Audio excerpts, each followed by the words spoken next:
Shalom! Ako si Rabbi Rich. Ngayon ay nakatayo tayo sa pintuan ng buong pag-iral habang sinusuri natin ang Genesis 1.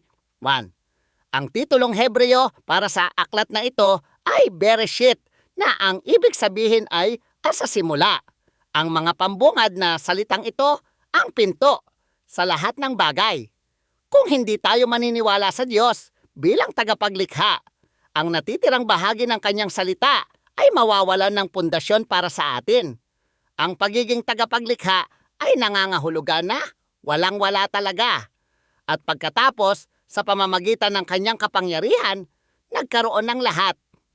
Sa tekstong Hebreo, mababasa natin, sa simula ay nilikha ng Diyos ang langit at ang lupa. Ang salitang ginamit dito para sa Diyos ay Elohim. Hindi ito isang personal na pangalan. Ito ay isang titulo. Ang nakakaakit para sa atin bilang mga mesyanikong naniniwala ay ang estrukturang lingwistika ng salitang ito. Sa Hebreo, ang hulaping im ay isang pananda ng maramihan. Ipinapakita nito sa atin na ang Diyos ay iisa, ngunit higit din sa isa. Itinuturo nito sa atin ang masalimuot na pagkakaisa ng makapangyarihan sa lahat. Ang pariralang, ang langit at ang lupa ay nagsisilbing isang figure of speech para sa kabuuan. Ipinapahiwatig nito na sa simula nilikha ng Diyos ang kabuuan ng pisikal na kosmos. Bagamat maaari tayong maghangad ng mga siyentipikong detalye, ang Torah ay nakatuon sa kung sino. Hindi itinuring ng Diyos ang teknikal na mekanismo na kasing halaga ng kanyang soberanya. Maaari lamang tayong manghula sa timeline, ngunit ang eksaktong bilang ng mga taon ay hindi kasing halaga ng realidad ng kanyang gawa.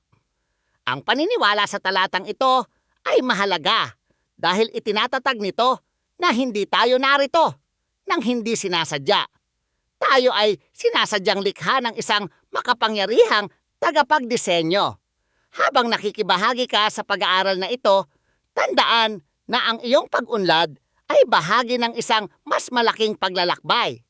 Upang masubaybayan ang iyong paglago sa Walking with Yeshua app, kakailanganin mo ang verification code word Elohim. Gamitin ang code na ito sa app upang i-verify na natapos mo na ang misyong ito at upang patuloy na umakyat sa global leaderboard.